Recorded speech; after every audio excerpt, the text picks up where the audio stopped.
Daniel Plainview works tirelessly in a mine, chipping away at the rock with his pickaxe until he strikes silver.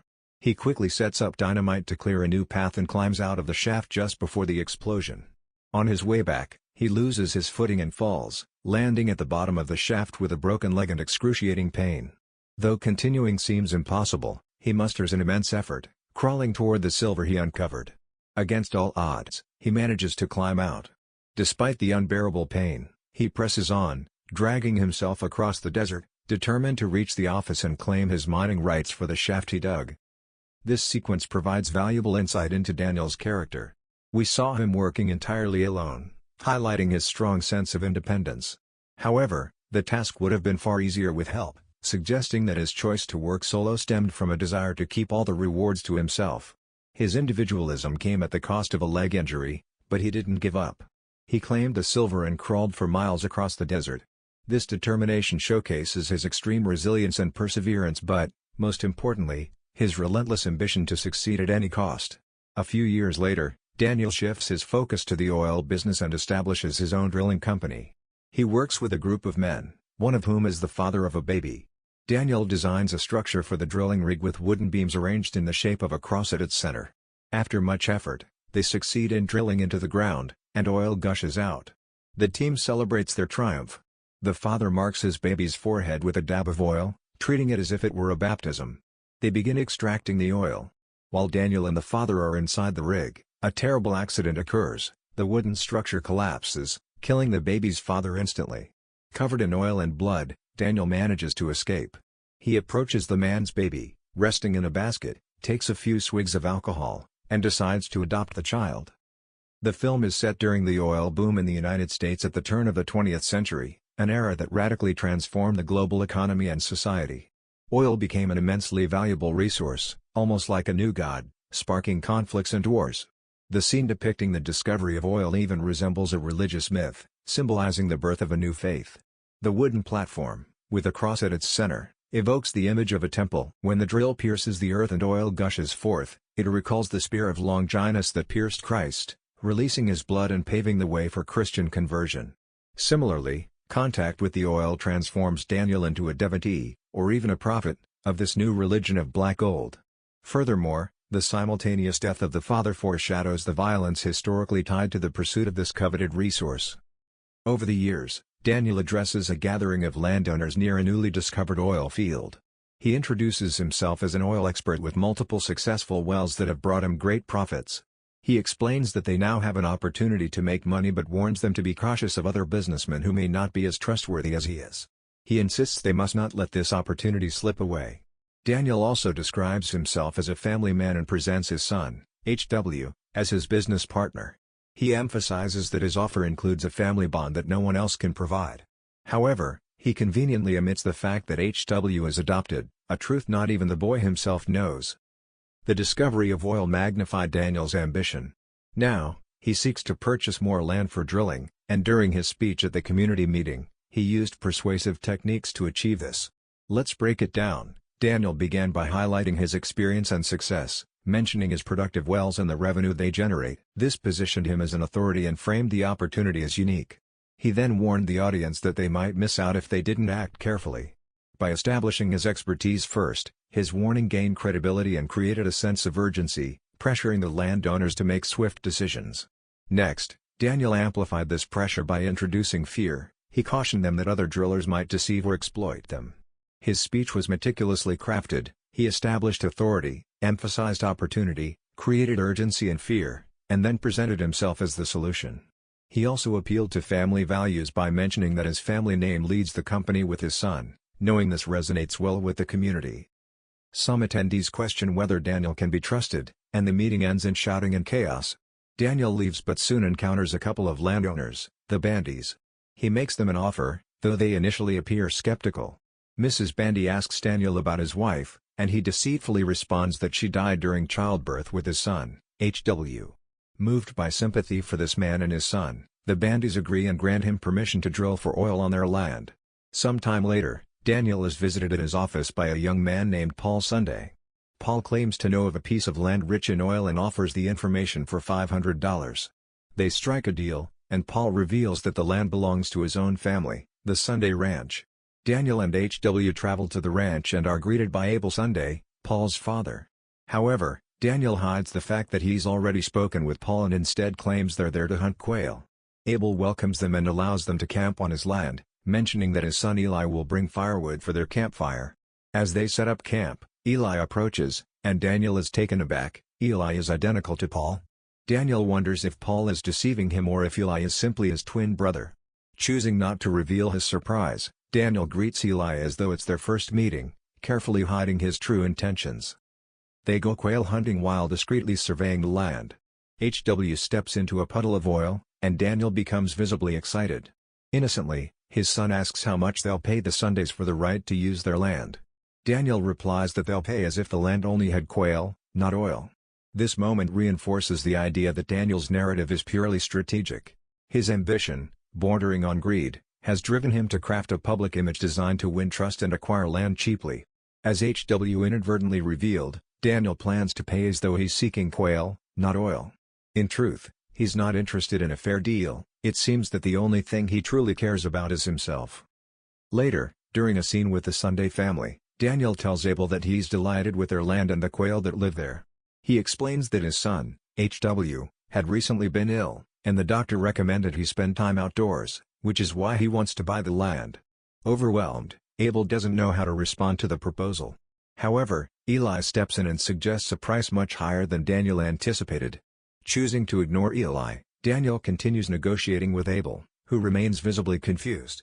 Eli insists the price should be higher, knowing the land contains significant oil reserves. Daniel tries to dissuade him, arguing that oil on the surface doesn't guarantee more beneath it. Eli refuses to budge, so Daniel asks what price he deems fair. Eli demands $1,000 for his church, as he is the pastor of a congregation. Irritated, Daniel finally agrees to purchase the land from Abel and promises to donate $1,000 to the church if oil is successfully extracted from the property. Daniel and his team assess the newly acquired land. HW wanders around and chats with Mary Sunday, Abel's daughter. That evening, HW tells Daniel that Mary confided in him, revealing her father beats her whenever she refuses to pray. Hearing this, Daniel's expression shifts, clearly unsettled by the story.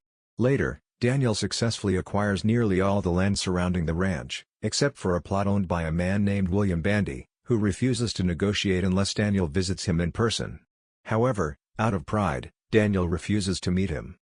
Daniel holds a community meeting with the residents of Little Boston, promising that if oil is found, the entire community will prosper. He will build a school, dig water wells, improve agriculture, and develop roads and streets. Like a politician making campaign promises, Daniel declared his intent to construct a school and cultivate the land to feed everyone. He assured them that the discovery of oil would lead to prosperity for the whole community. However, this is pure manipulation, as Daniel has consistently shown that his actions are driven solely by self-interest. From his office, Daniel notices Eli inviting his workers to the Church of the Third Revelation. Daniel watches Eli with suspicion. Eli approaches him and requests permission to bless the well before the oil extraction begins. He wants Daniel to introduce him to the community as the proud son of these hills who watched over his father's flock and to make sure his name is mentioned. Eli assures him the blessing will be simple but meaningful. Daniel agrees and thanks him for stopping by. The day of the well's inauguration arrives, and Daniel addresses the community, holding HW by one hand and Mary by the other. He thanks everyone for coming and announces that, instead of giving a speech, he will proceed directly to the well's blessing. However, he breaks his promise. He doesn't introduce Eli or allow him to speak. Instead, Daniel performs the blessing himself. Daniel begins to display traits of severe narcissism. Such individuals often project a grandiose image of themselves to impress others while internally grappling with insecurities, constantly defending their ego against perceived threats and striving to assert their superiority. After the inauguration, children run and play nearby. Daniel sits close to Abel Sunday. As Mary runs past, Daniel asks if her father has stopped hitting her. Shyly, Mary nods. Daniel reassures her that she won't be hurt again and promises to take care of her. Overhearing the conversation, Abel feels ashamed and avoids making eye contact with Daniel. Later, Daniel is asleep on the floor of his room when Fletcher, his trusted employee, enters to inform him of an accident at the well where a worker named Joe has died. Daniel attends the church and watches one of Eli's sermons. Eli proclaims he felt the breath of God within him, instructing him to approach Mrs. Hunter, a woman suffering from arthritis. Eli tells her that her pain is caused by a demon in her hands. He demands the spirit leave her body. He begins whispering softly, but his tone grows more intense, escalating into shouts and dramatic gestures to expel the spirit. He marches toward the door, mimicking a struggle with the spirit, and finally casts it out. The congregation erupts in gratitude to God, cheering as Eli embraces Mrs. Hunter and declares her free from the spirit that tormented her. Daniel approaches Eli, asking him to say a few words at Joe's funeral. However, Eli blames Daniel for the incident, arguing that not only did Daniel refuse to let him bless the well, but the workers are also forced to work excessively long hours. Irritated, Daniel retorts that the workers need rest but can't take it because they spend their time attending Eli's sermons at the church. This exchange further intensifies the tension between them. Later, Daniel is in his office as HW watches the men work on the drilling tower. Suddenly, an explosion occurs, and HW is thrown into the air. After the explosion, oil begins gushing uncontrollably from the ground. Fletcher rushes to HW, checks if he's injured, and then carries him to his father. Daniel takes HW to the dining area and, in a panic, asks if he's hurt or in pain. The boy responds that he cannot hear. Outside, the oil catches fire, and the tower starts to burn. Daniel tells his son he must address the problem. HW begs him not to leave him alone, but Daniel instructs a worker to calm the child while he rushes toward the burning tower. He orders his men to extinguish the fire. After several failed attempts, the workers retreat, watching as the flames shoot high into the sky. Fletcher watches the burning tower, visibly concerned. However, Daniel assures him there's no reason to be upset. Beneath them lies a vast oil reservoir, and only he can extract it. The tower collapses before their eyes, and Daniel appears triumphant.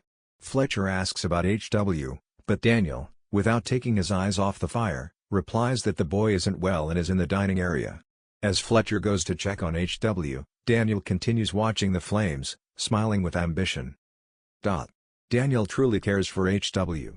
He has shown affection for him, but certain actions, particularly after the boy's accident, indicate otherwise. A severe narcissist like Daniel is capable of affection but struggles to maintain relationships due to his lack of empathy and tendency toward self-centeredness. His behavior during HW's accident underscores this. Daniel prioritizes his ambitions over his son's needs, revealing the extent of his pronounced narcissism. Daniel lies next to his son, gently stroking his head. HW tries to make noises to hear his own voice, but he cannot. Daniel asks him to stop, but the boy ignores him and continues whining. By now, there are 3 oil derricks operating in Little Boston, and Daniel's business is thriving. He approaches HW, who is lying in bed, and signals that it's time for breakfast. However, the boy doesn't respond.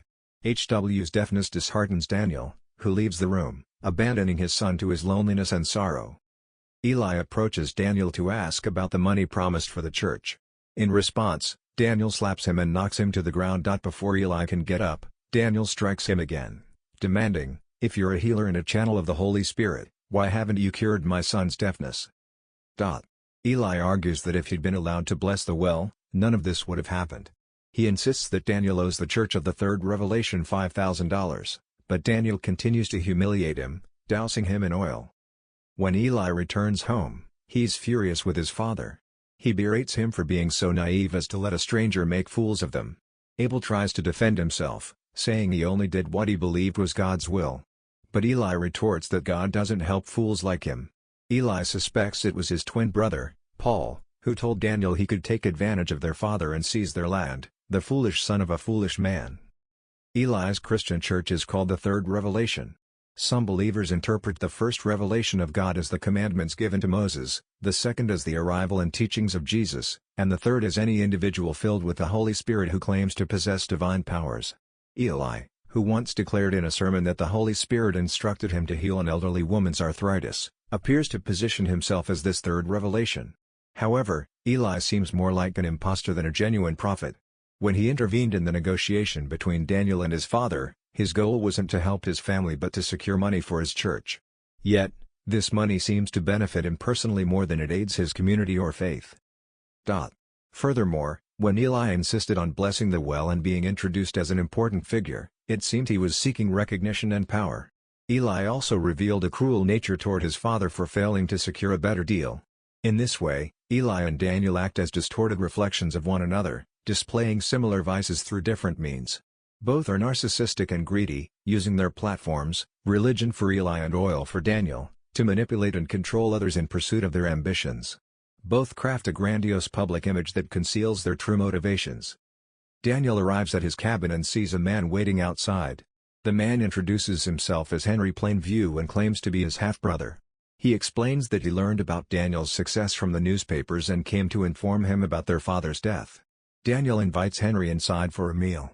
Later, he gives HW a glass of milk laced with alcohol, forces him to drink it, and orders him to go to bed immediately, even though it's still daylight.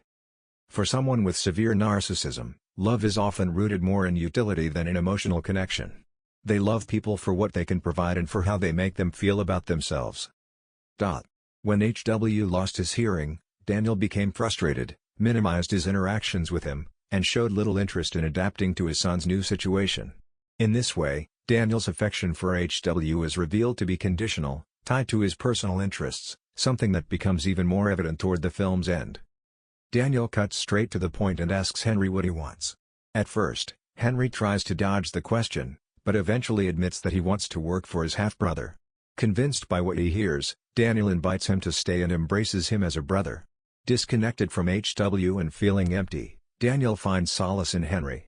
He invites him to stay, hoping to fill the emotional void, believing that having a family member, someone who shares his blood, will make him feel better, as long as that person remains under his control. In the cabin, HW lies awake, rummaging through Henry's belongings, feeling jealous of the attention Daniel gives him. He finds a journal and spots a photo of a woman, but he holds the journal upside down, suggesting he likely cannot read. Outside, the brothers spend the night drinking and chatting. Henry asks Daniel why he left his hometown. He knows Daniel didn't get along with his father but doesn't know the specifics. Daniel responds that he doesn't talk about such things and shifts the conversation to his past jobs.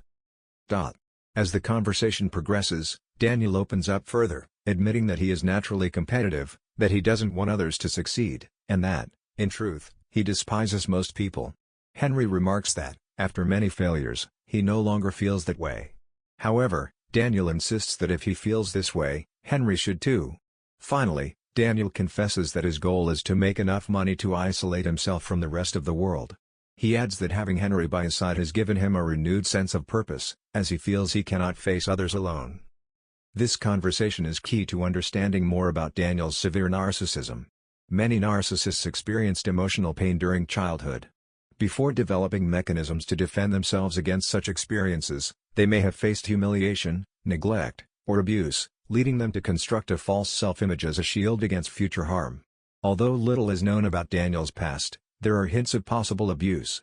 Henry mentioned that Daniel never had a good relationship with his father.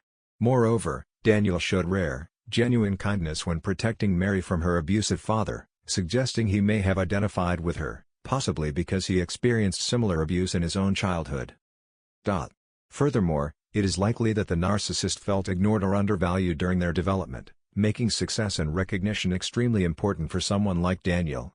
To him, the world is a zero-sum game. Any success achieved by others is perceived as a personal failure, fueling his envy, competitiveness, and greed, and driving him to constantly feel the need to win at everything. A clear example of this occurred when Eli asked Daniel to publicly acknowledge him after blessing the oil well. Daniel refused and performed the blessing himself instead. He cannot allow anyone else to receive attention or recognition because, in his mind, there is not enough for everyone. In his worldview, what others gain, he loses.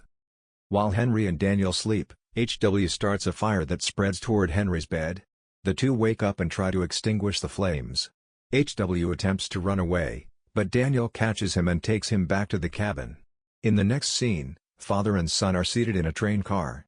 Daniel appears restless, gazing out the window while absent-mindedly stroking HW's head without looking at him. He tells HW that he needs to speak to the conductor and will return shortly. As a tear escapes his eye, Daniel stands up and steps off the train, leaving his son on the way to a boarding school without any explanation. With HW gone, Daniel turns to Henry for companionship. The two meet with Dilford from Standard Oil, a major oil company of the time. Daniel introduces Henry as his brother, but when Dilford asks about HW, Daniel becomes visibly uncomfortable. The men offer to buy Daniel's land, promising to make him a millionaire. Daniel questions what he would do with his life if he stopped drilling for oil. Tilford suggests he could focus on caring for his son. Offended by what he perceives as an intrusion into his personal life, Daniel responds by threatening Tilford, saying that one day he'll come to his house and slit his throat while he sleeps. After replacing HW with Henry, and seeing HW as an obstacle and difficult to manage, Daniel chose to push him aside. When he left him, a tear escaped his eye, but it seemed to be for reasons other than genuine affection. First, Daniel may have felt a sense of loss, but more because of how HW made him feel rather than true love. Second, Daniel may have felt guilt for failing to uphold the social image of a family man, which was crucial to his success and reputation. This idea is reinforced by his aggressive reaction to Tilford's suggestion that he focus on caring for his son. Daniel interpreted this as an attack on his image, prompting his extreme response. Daniel learns of a nearby plot of land he has yet to purchase. It belongs to William Bandy, the man who would only sell if Daniel met him in person. Daniel and Henry visit Bandy's land but find only his grandson, who informs them that Bandy isn't there. Days later, Daniel secures a deal with Union Oil to help lower his oil transportation costs. During a moment of rest, Daniel and Henry take a dip in the sea. Feeling close to Henry, Daniel regards him as his kindred brother. He asks if Henry remembers an old house from their hometown. Henry nods but appears uncertain. With a nostalgic smile, Daniel suggests going to the Peachtree Dance, a significant event from his youth. Henry, confused, merely smiles and weakly nods. Daniel's expression shifts, eyeing Henry with suspicion and growing doubts about this man's true identity. That night, as Henry sleeps, Daniel approaches him quietly, armed, and begins interrogating him. He asks about the name of a farm, but Henry is unable to answer. Growing increasingly forceful, Daniel demands that Henry reveal who he really is. Henry tries to evade the questions and begs Daniel to let him go. However, Daniel persists, and eventually, Henry admits he isn't who he claims to be. He reveals that, by chance, he met the real Henry, who had claimed to be Daniel's half-brother. When the real Henry died of tuberculosis, he decided to assume his identity. He assures Daniel that he only wanted to survive and never intended to harm him. Without a moment's hesitation, Daniel shoots him in the head. He takes the body to the woods and spends hours digging a grave to bury him. While going through Henry's belongings, Daniel finds the diary of his real half-brother. Inside, he discovers a mention of himself that reads, "He's a stranger to me." As he continues flipping through the diary, a photograph of a small child slips out. Daniel picks it up, stares at it, and begins to cry. After taking a swig of alcohol, he falls asleep. When a narcissist feels threatened, it's often because something or someone has made them feel less important, weak, or imperfect. Their response is typically disproportionate and aggressive, acting impulsively to rid themselves of these intolerable feelings. Throughout the film, we've seen how Daniel reacts with hostility whenever someone challenges or gives him orders. When he discovered that Henry had deceived him, he felt betrayed and used, and this sense of vulnerability drove him to the extreme reaction of killing him. Later, while reading his real brother's diary, Daniel wept because he realized he is utterly alone and feels hollow inside. To cope with this pain, he turned to alcohol. Daniel wakes up to find William Bandy pointing a shotgun at him. Bandy tells him that the only way he will allow him to build a pipeline is if Daniel gets baptized in the Church of the Third Revelation. Left with no other choice, Daniel attends one of Eli's sermons. During the sermon, Eli announces that there is a sinner among them in need of redemption. He forces Daniel to kneel and confess that he is a sinner. Although Daniel complies, Eli demands that he speak louder and admit that he abandoned his son. These words are difficult for Daniel to utter, perhaps out of remorse, but more likely due to the rage of having to admit it publicly. Under Eli's pressure, Daniel repeats the words, admitting that he abandoned his son, his voice growing louder and filled with anger. Eli then calls for the spirit to leave Daniel's body, slapping him repeatedly. Finally, Eli and Bandy baptize him, and Daniel, with a cynical smirk, murmurs, "There will be a pipeline." Daniel's baptism is clearly Eli's revenge for being struck and drenched in oil. However, for a narcissist like Daniel, publicly admitting that he abandoned his son is a deep wound to his ego and a humiliation that will unleash his pent-up rage. In situations like this, a narcissist won't rest until they feel they have completely dominated the person who challenged them. It will be interesting to see how Daniel responds to this later. Daniel's workers construct the pipeline, and he decides it's time to bring HW back. When HW arrives, Daniel approaches him, embraces him, and repeats several times, "This is good for me." HW, still resentful, reacts coldly. Later, father and son sit in a restaurant when Tilford and his group walk in. Filled with resentment, Daniel decides to confront him, demanding that he look at his son. Daniel reiterates to Tilford that he has no right to tell him how to handle his family. He also rebukes him, emphasizing that he didn't need his help and managed to secure a deal with their competitor, Union Oil. After publicly admitting that he abandoned his son, Daniel brought HW back, likely to repair his damaged image both to himself and others. His remark, "This is good for me," upon reuniting with HW suggests that his decision was more about alleviating his own discomfort than about his son's well-being. Eli decides to leave town to carry out missions with his church in Oildale, Taft, and Bakersfield, places well known for their oil operations. Hearing this, Daniel recognizes these locations. This moment confirms Eli's hypocrisy, as he is clearly pursuing wealth rather than fulfilling a spiritual mission. Daniel solidifies his suspicions that Eli is a false prophet and his rival. This realization fuels his anger, which is dangerous, as a narcissist harboring so much rage can react in unpredictable and violent ways. HW and his teacher communicate using sign language. Mary Sunday spends time with HW and gradually learns to communicate with him. Over the years, HW and Mary's friendship grows into love, and they eventually marry. By this time, Daniel has become extremely wealthy but lives alone in his large mansion.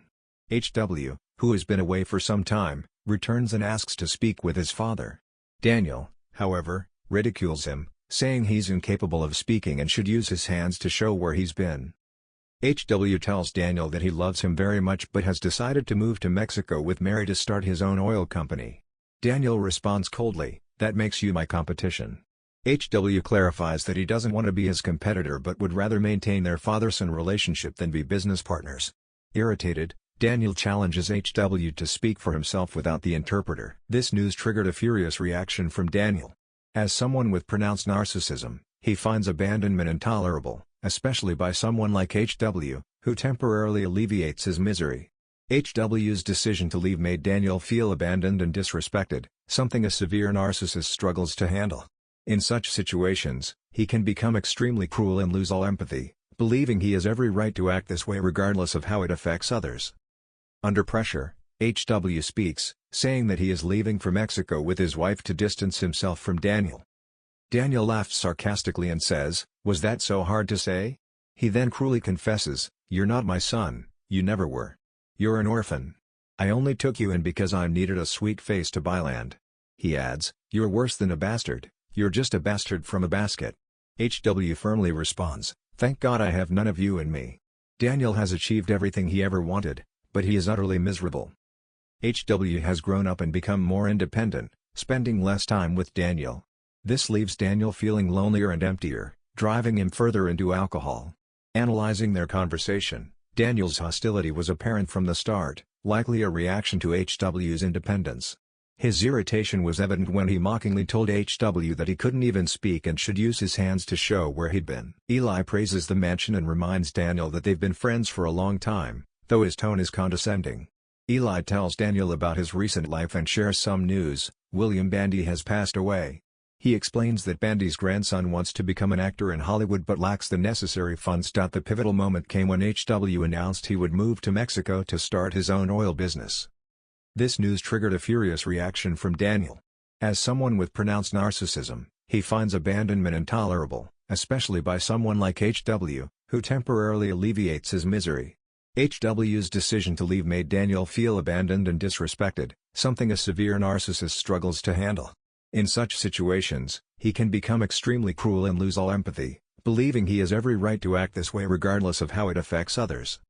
When a severe narcissist like Daniel becomes angry, they disregard boundaries and weaponize their words, aiming to inflict maximum harm.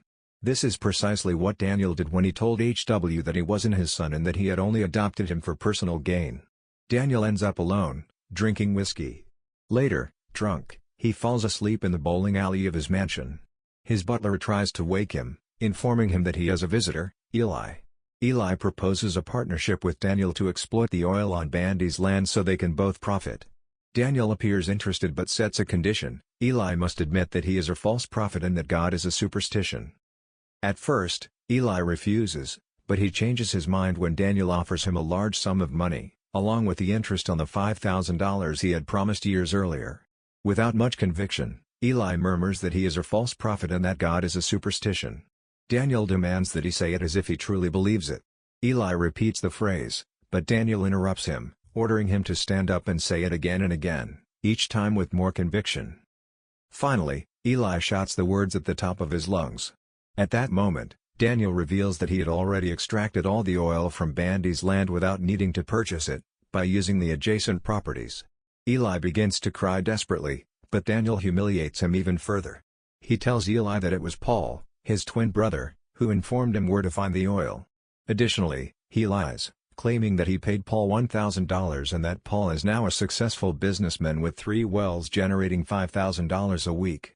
Daniel tells Eli, "You're not the chosen one. Paul is. He's the true prophet." But Daniel doesn't stop there. He grabs Eli by the lapels and throws him across the bowling alley. He then starts throwing bowling balls at him while shouting, "I am the third revelation." Eli pleads for mercy, but Daniel chases him down, grabbing a bowling pin and striking him repeatedly in the head until he kills him. Eli, prophet of his church, and Daniel, prophet of oil, faced each other one final time. Daniel never forgot how Eli humiliated him publicly and seized this opportunity for revenge, forcing Eli to admit he was a fraud, just as Eli had forced Daniel to confess he abandoned his son. Consumed by years of loneliness and alcoholism, Daniel ultimately killed him. At last, Daniel declared himself the true third revelation, believing he was the prophet of oil who foresaw how the 20th century would be ruled by the god of oil rather than any spiritual deity. For this reason, metaphorically, Eli is the false prophet, and Paul is the true visionary among the brothers, as he was the first to recognize oil's potential. Daniel, so drunk he can barely stand, stumbles and leans against the wall before collapsing to the floor. His butler approaches and asks, "Mr. Daniel?" To which he simply replies, "I'm finished." Reflecting on the tragic character of Daniel, his story shows how virtues, when taken to extremes, can turn into poison.